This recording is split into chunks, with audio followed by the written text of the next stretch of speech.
இருதயம் அது கரைகிறது. और आकाश का हृदय बहुत कांप उठता है. காற்றில் அசைகிற அந்த மரங்களைப் போல அவன் இதயம் அசைகிறது. और जैसे वृक्ष कांप उठता है उसी प्रकार उसका जीवन भी हो जाता है. காற்றில் மரம் அசைவது போல அவனுடைய இதயம் அசைகிறது. जैसे हवा में वृक्ष उड़ता है उस प्रकार उसका जीवन लगने लगता है. பயந்து நடுங்குகிறான். और वो डरकर कांपने लगता है.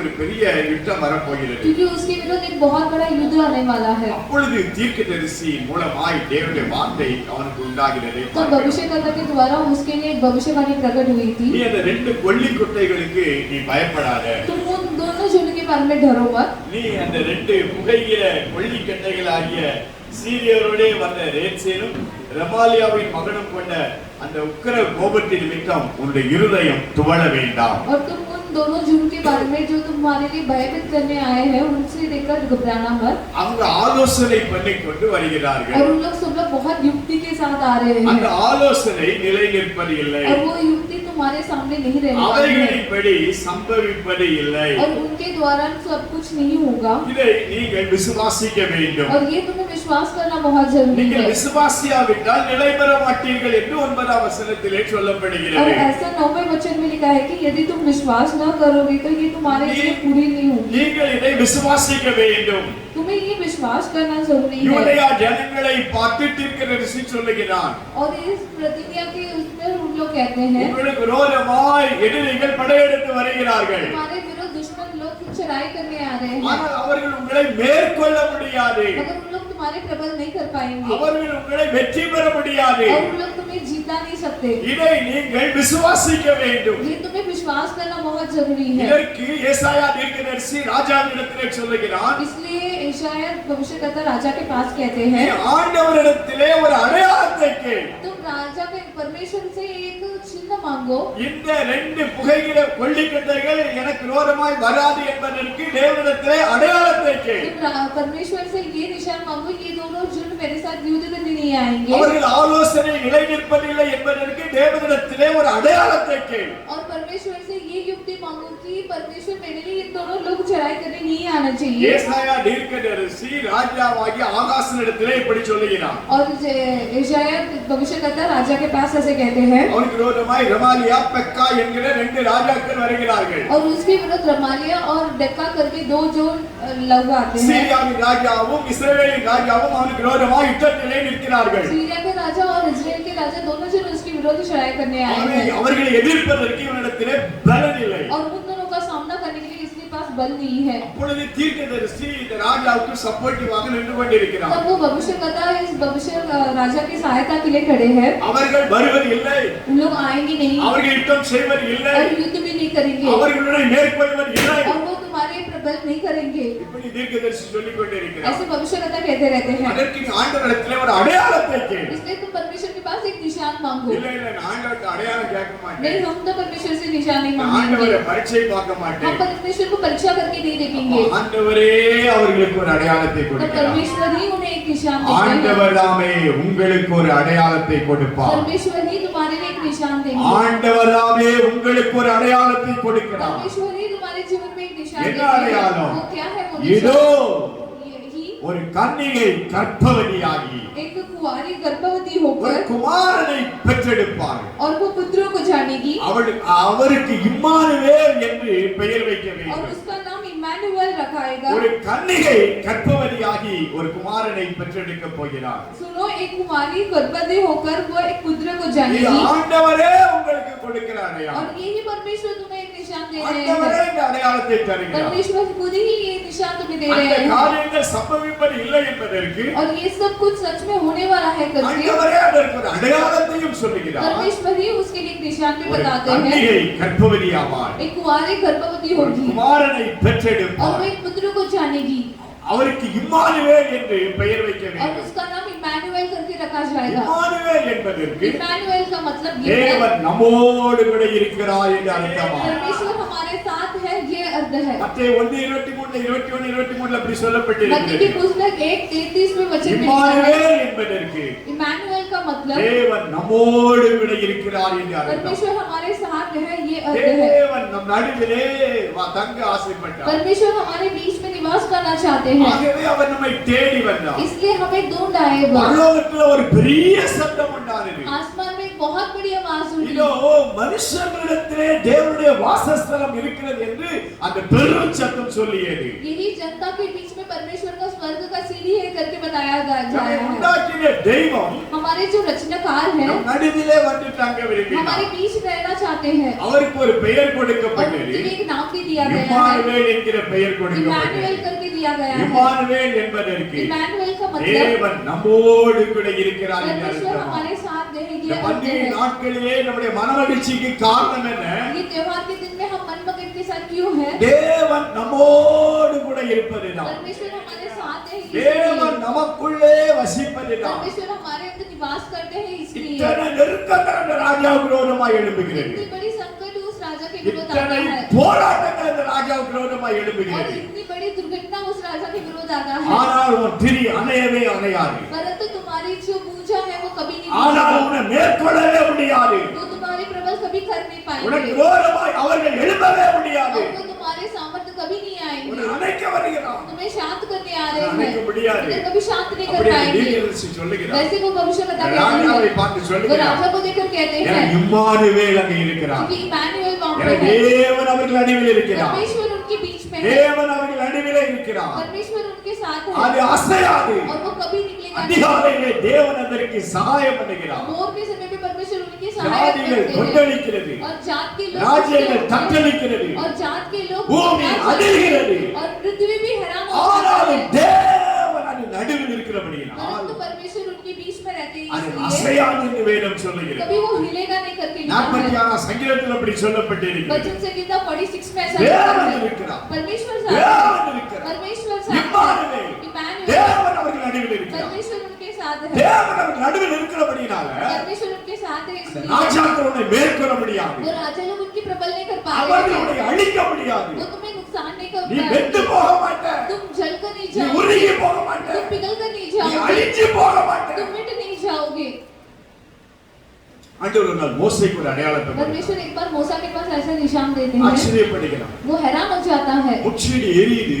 कटीली झाड़ी जल रही है ஆனா வெந்து போகல. मगर वो सूखी नहीं, ஆச்சரியமா இருக்குது. वो हैरान होता है, காட்டுல நிறைய முச்செடி எரியுதுன்னு वो பார்த்திருக்கோம். काफी सारी कटीली झाड़ी को जलते हुए देखा காடுல है, ஆடு மேய்ச்சிட்டு இருக்கிறார். और वो पहाड़ में जाकर भेड़ चरा रहा है, ஆடு மேய்த்து கொண்டிருக்கிறார் 40 வருடங்களாக. और तराई पे सब वो भेड़ चराता था। எத்தனையோ முச்செடிகள் எரிவதை வாழ்க்கையில वो பார்த்திருக்கோம். कितनी सारी कटीली झाड़ियों को जलते हुए देखा है, முச்செடி எரிஞ்சாலே அவைகள் ஒண்ணில்லாம அது அப்படியே கருகி சாம்பலா மாறிடும். यदि कटीली झाड़ी थोड़ी सी भी जलने पर वो पूरी तरह से राख बन जाता அதை है, இந்த ஜுவாலிட்டி எரிகிறது. मगर यहाँ पे तो वो और रोशनी के साथ जल அது रहा है, ஜுவாலிட்டி और எரிகிறது. और भी रोशनी के साथ जल रहा ஆனா है, அந்த முச்செடி வேகல. मगर वो जली नहीं, இன்னும் அந்த முச்செடி அப்படியே தான் இருக்கு. अभी भी वो कटीली झाड़ी जली रही இன்னும் அந்த है, முச்செடியில ஒரு மாற்றம் இல்ல. उस कटीली झाड़ी में कुछ बदलाव नहीं இன்னும் அந்த आया முச்செடி है, அழிஞ்சு போகல. वो अब तक मीठा नहीं। இது எப்படி? ये இது कैसे, எப்படி? ये कैसे பக்கத்துல போறான். बाजू में जाता है நெருங்கி போறான். और खरीद जाता அப்பதான் है, அவனுக்கு ஒண்ணு தெரியுது. तब वो एक चीज समझता அது है, உள்ள ஒருத்தர் இருக்கிறார். अंदर एक जन है, அது ஒரு உள்ள ஒருத்தர் இருக்கிறார். उसके अंदर एक जन ஆனா है, அது அழிஞ்சு போகல. इसीलिए वो पूजा அதான் नहीं, அதுதான் அது அழிஞ்சு போகாததுக்கு इसीलिए காரணம். वो पूजा नहीं, वो वजह है। தேவன் அது நடுவில் இருந்து அவனோடு பேசுகிறார். परमेश्वर उनके बीच में रहकर बातें कर रहे செடி हैं, உள்ள ஒருத்தர் இருக்கிறார். कटीली झाड़ी के अंदर एक जन அந்த है, மூணு வாலிபர்கள் அக்கினிக்குள்ள போட்ட वो பொழுது 3 जवान को जब आग में डाला நான்காவது जाता, அவராய் உலாவின அந்த தேவன் 4वें जन के रूप में एक जन वहां पे முச்செடி पहले உள்ள थे, இருக்கிறார். वो कटीली झाड़ी के முச்செடி अंदर உள்ள है, இருந்து அவனோடு பேசுகிறார். कटीली झाड़ी के अंदर से उनसे बातें कर रहे ஆபிரகாமின் हैं, தேவன், अब्राहम का ईसाक के देवन, परमेश्वर, इसहाक का परमेश्वर, யாக்கோபின் தேவன் என்று சொல்லுகிற याकूब के परमेश्वर करके உன்னுடைய कहने वाले, முற்பிதாக்களுடைய தேவன் நான் என்று तुम्हारे परमपिता के पिता परमेश्वर मैं हूं करके ஆண்டவர் மோசேயோடு பேசுகிறார். परमेश्वर मूसा के साथ बातें कर रहे மோசேயோடு हैं, பேசி मूसा के साथ बातें करके ஆண்டவர் வந்து ஒரு காரியம் சொல்றாரு. परमेश्वर उसे एक चीज बताते हैं, நான் உன்னை எகிப்துக்கு கூட்டிட்டு போக போறேன். चलो मैं तुम्हें मिस्र लेकर जाने वाला நீ हूँ, எகிப்து தேசத்துல போய் तुम मिस्र में जाकर அங்க இருக்கிற என்னுடைய ஜனங்களை எல்லாம் மீட்டு கொண்டு वहाँ पे रहने वाले सारे लोगों को बचाकर திரும்பி வருவேன். तुम फिर से लौट आओगे, எல்லாம் வந்து இந்த மலையில நீங்கள் என்னை ஆராதிப்பீர்கள். फिर से इसी पर्वत में मेरी आराधना करोगे, நான் உன்னை அனுப்பினேன் அப்படிங்கிறதுக்கு இதுதான் அடையாளம். मैं तुम्हें भेजा हूँ करके यही है निशान। என்ன அடையாளம்? क्या है वो निशान? நீங்கள் என்னை ஆராதிப்பீர்கள். तुम मेरी आराधना करोगे। வசனத்தை கொஞ்சம் எடுத்து படி. यदि आप लो तो वो वचन लेकर पढ़ेंगे।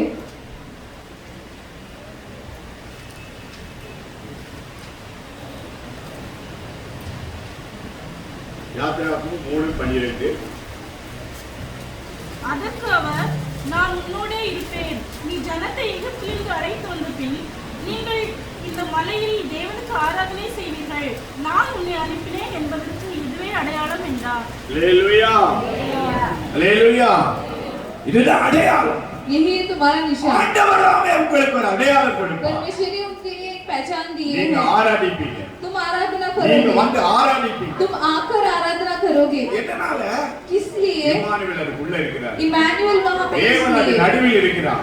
तुम निश्चय आओगे. தேவன் அது அக்கினிக்குள்ள இருக்கிறார். परमेश्वर उस आग में है. அக்கினிக்குள்ள ஆண்டவர் சொல்றாரு, आग में से कहते हैं நீங்க இந்த மலைக்கு வருவீங்க, तुम इस पर्वत நீங்கள் पर से என்னை आओगे ஆராதிப்பீர்கள். और तुम मेरी दंडवत நான் உங்களை करोगे. அனுப்புறேங்கிறதுக்கு, मैं तुम्हें भेजा நான் हूं உங்களை करके, தெரிந்தெடுத்தேன் என்பதற்கு, मैंने तुम्हें चुना हूं करके, நான் உங்களை எகிப்துக்கு அழைத்து செல்கிறேன் என்பதற்கு, मैं तुम्हें मिस्र तक पहुंचाता हूं இதுதான் करके, அடையாளம். यही तुम्हारा நீங்க निशान है. வருவீங்க, तुम आओगे தேவனை ஆராதிப்பீர்கள், और मेरी आराधना தேவனை करोगे, ஆராதிப்பீர்கள். परमेश्वर की आराधना எத்தனை करोगे. நெருக்கங்களுக்கு நடுவிலும், कितनी भी संकट के बीच எத்தனை में, போராட்டங்களுக்கு நடுவிலும் कितनी भी दुर्घटना के நீங்க बीच கருகி में போக மாட்டீங்க, तुम जल कर नहीं நீங்க அழிஞ்சு जाओगे, போக तुम மாட்டீங்க. मिटकर नहीं जाओगे அந்த அக்கினி உங்களை சேதப்படுத்த और वो முடியாது. आंख में तुम्हें नुकसान नहीं पहुंचाएगा. மோசே, मूसा, நான் உனக்கு காரியத்தை கற்றுக் கொடுக்க मैं போறேன். तुम्हें एक चीज सिखाने वाला இதை हूँ. விட இன்னும் ஆச்சரியமான ஒரு காரியம். इससे भी और बढ़कर चीज நீ பார்க்கிற तुम जो देख रहे हो, செடி எரியுது, ये जल रहा है, இந்த कटी செடி की जड़ी, வேகல, और ये कटी की जड़ी இது कभी जला இது नहीं, சாம்பலா இருக்கணும், और ये तो राख बन இது जाना ஒண்ணு है, இல்லாம ये போயிருக்கணும். निर्बल हो जाना चाहिए. ஆனா இது परंतु ये जो है அப்படியே இருக்குது. अभी भी वैसे ही நீ है. ஆச்சரியப்படுறல. तुम हैरान हो रहे நான் हो. உனக்கு இன்னொரு காரியத்தை காட்டி मैं तुम्हें एक கொடுக்கிறேன். और चीज दिखा रहा இன்னொரு हूँ. ஆச்சரியமான காரியத்தை एक காட்டி और हैरान கொடுக்கிறேன். चीज तुम्हें दिखा रहा இதை हूँ. விட ஆச்சரியம் அது. इनसे भी भयानक है वो. என்ன தெரியுமா? क्या है वो? இவங்க மாமாட்ட சொல்லிட்டு वो வரான், अपने ससुर से कहकर आता है,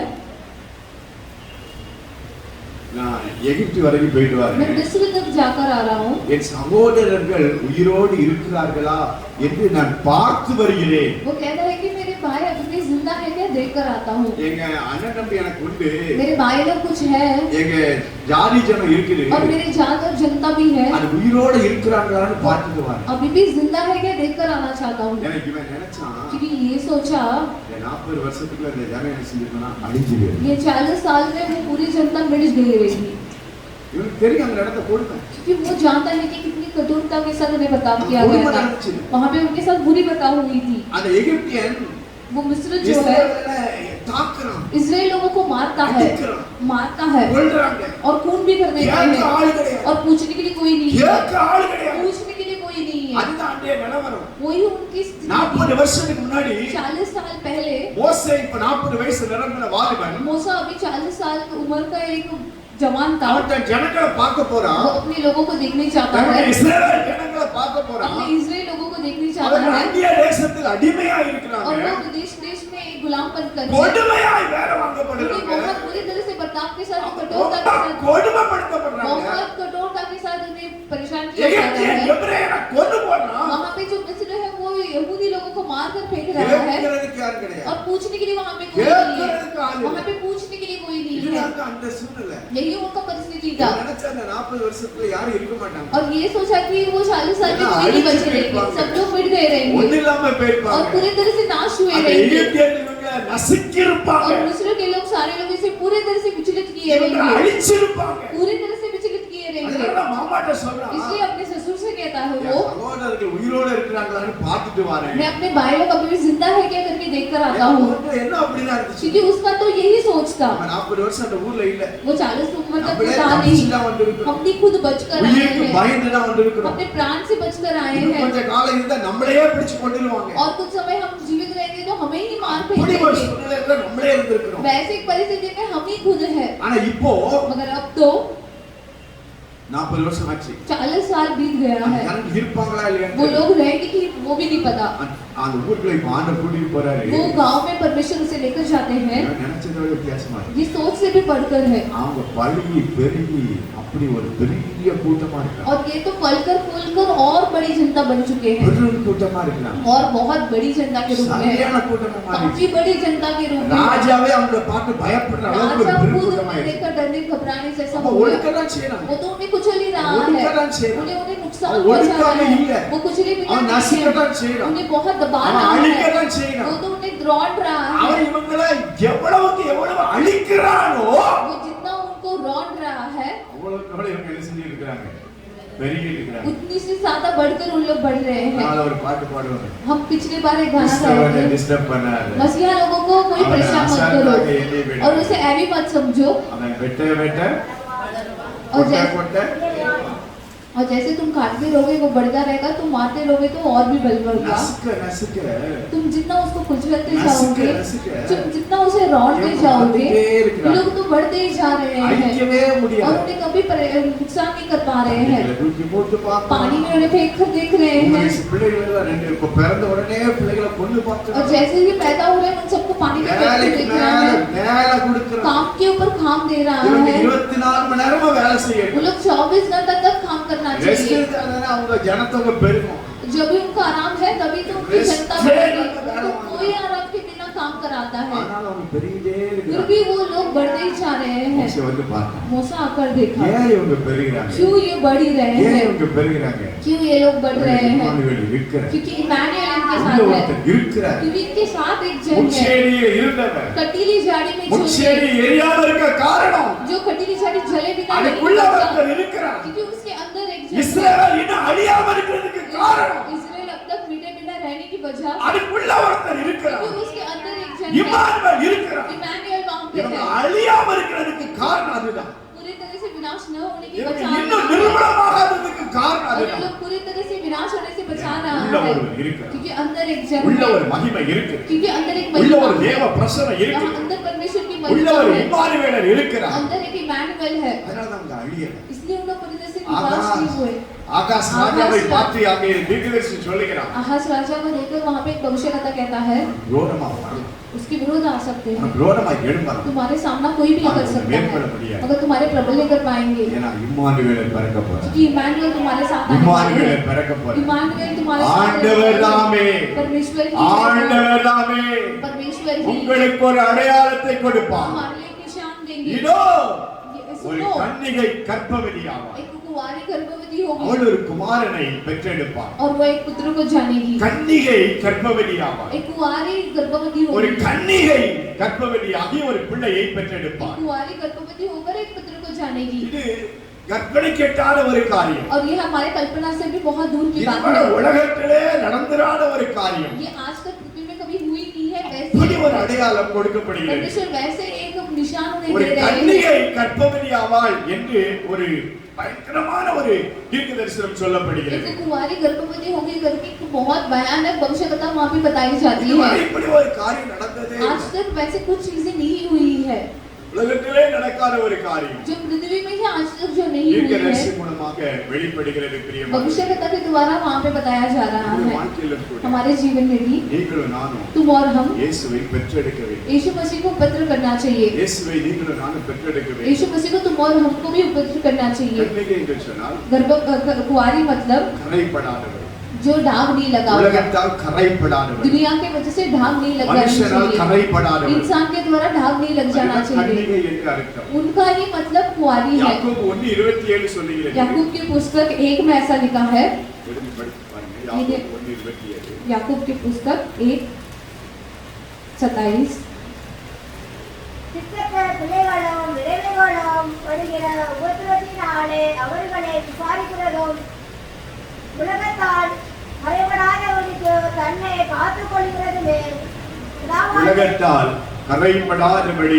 தன்னை காத்துக் கொள்வது, दुनिया की कोई भी ढाग नहीं लगना चाहिए, உலகத்தால் கரைப்படாதிருப்பது. दुनिया के द्वारा कोई भी ढाग नहीं लग ஒரு जाना है। கிறிஸ்தவனுடைய வாழ்க்கையில एक मसीहा के जीवन அவன் உலகத்தால் में கரைப்படக்கூடாது. वो दुनिया की वजह से कोई ढाग नहीं लगना ஒரு चाहिए। கன்னிகை என்பவள் एक कुंवारी அவள் मतलब கரைப்படாதவள். उसमें कोई ढाग नहीं है। அதே போல ஒரு கிறிஸ்தவனுடைய வாழ்க்கையில उसी प्रकार एक मसीहा के அவன் जीवन में உலகத்தால் கரைப்பட்டு वो விடக்கூடாது. दुनिया की वजह से कोई ढाग नहीं लगना இப்படி चाहिए। ஒரு வாழ்க்கையை வாழ வேண்டும். वैसे एक जीवन उसे जीना है। இப்படி ஒரு வாழ்க்கையை நாம் வாழ்வோமேயானால் यदि हम उस प्रकार के जीवन जिए तो நீங்களும் நானும் இயேசுவை பெற்றெடுக்க முடியும். तुम और हम परमेश्वर को पवित्र कर सकते இயேசுவை हैं, பெற்றெடுக்க வேண்டும். यीशु मसीह को पवित्र कर सकते கிறிஸ்து हो। உங்களுக்குள்ளே இருக்க வேண்டும். मसीहा तुम्हारे अंदर निवास करना चाहिए। இம்மானுவேல் தேவன் நமக்குள்ளே இருக்க வேண்டும். इमैनुअल परमेश्वर हमारे साथ रहना चाहिए। நமக்குள்ள அவர் வாசம் பண்ண वो வேண்டும். हमारे अंदर निवास करना चाहिए, நமக்குள்ள அவர் ஜீவிக்க वो வேண்டும். हमारे अंदर जीवित रहना அவர் चाहिए, நமக்குள்ள வாசம் பண்ண वो விரும்புகிறார். हमारे अंदर निवास करना चाहते हैं, அதுக்காக தான் அவர் நம்மை தேடி வந்தார். इसलिए वो हमें ढूंढ आए நம் हैं, நடுவிலே தங்க वो விரும்புகிறார். हमारे बीच रहना चाहते हैं, நமக்குள்ளே வாசம் பண்ண वो हमारे விரும்புகிறார். अंदर निवास करना चाहते இம்மானுவேல் हैं, தேவன் நமக்குள்ளே வாசம் वो பண்ண விரும்புகிறார். इमैनुअल परमेश्वर हमारे अंदर निवास करना चाहते हैं। நமக்குள்ள வாசம் பண்ணணும் அப்படின்னா यदि हमारे अंदर निवास करना है ஈஸியா तो கண்டுபிடிக்கிற அளவுல நம்முடைய வாழ்க்கை இருக்கணும். आसानी से पहचानने जैसा हमारा जीवन रहना चाहिए। சாதாரணமா பாருங்க, आमतौर पर देखो, ஒரு பெண் கர்ப்பிணி ஆன பிறகு एक स्त्री गर्भवती होने के बाद அழகா அந்த பெண்ணை கண்டுபிடிக்க तो முடியும். बहुत आसानी से उस स्त्री को पहचान सकते हो, கண்டுபிடிச்சிடும். आसानी से पहचान ரெண்டாம் सकते हो। மாசத்துல இருந்து அந்த பெண்ணை பத்தி எதான அந்த அவளுடைய நட, उसकी जो चलना है, அவ ஓட, उसकी जो पहनना है, அவ உட்கார वो விதம், जिस प्रकार बैठती அவ है, எழும்புற वो விதம், जिस प्रकार चलती அவ है நடந்து போற விதம், और जिस प्रकार उठती है, எல்லாம் தெரிய ஆரம்பிச்சு. इसमें सब हम समझ सकते हैं। அவ உள்ளுக்குள்ள ஒரு பிள்ளையை அவள் ஒரு கரு உள்ள உருவாகிட்டு இருக்கு. अंदर से वो एक छोटी सी बच्चे उपद्रव हो रहा है அது करके, கண்டுபிடிச்சு. वो हम समझ அந்த जाएंगे, நடைய வச்சு கண்டுபிடிச்சு. उसके चलने से हम पहचान लेंगे, ड्रेस வச்சு கண்டுபிடிச்சு. उसके वस्त्र से हम पहचान लेंगे, அவளுடைய அந்த உட்கார்ற விதம், எழும்புற விதத்தை வச்சு நம்ம கண்டுபிடிச்சு. उसकी बैठने के तरीका और चलने के तरीके से हम पहचान लेते हैं। கிறிஸ்துவுடைய வாழ்க்கையில वैसे ही मसीहा के கிறிஸ்து जीवन ஒரு में மனிதனுக்குள்ளே உருவானார். मसीहा एक जन के अंदर आए तो அவங்க நடக்கிற விதம், उनकी जो चलने का तरीका, அவங்க போடுற ड्रेस, उन लोग जो वस्त्र पहनते அவங்க हैं போற விதம், और जो उन लोग चलते हैं அவங்க எழும்புற விதம், और जिस प्रकार उन लोग खड़े रहते அவங்க हैं ஒவ்வொரு இடத்துல நடந்து கொள்கிற और उन விதம், लोग हर एक जगह पे किस प्रकार बर्ताव करते கிறிஸ்து हैं, அவங்களுக்குள்ள இருக்கிறார்ன்றத காட்டி கொடுக்கும். मसीहा उनके अंदर है करके हम पहचान लेते हैं, கிறிஸ்து அவங்களுக்குள்ள இருக்கிற அழகா வெளியே தெரிய ஆரம்பிக்கும். मसीहा उनके साथ है करके हम समझ भी सकते हैं। கிறிஸ்து நமக்குள்ள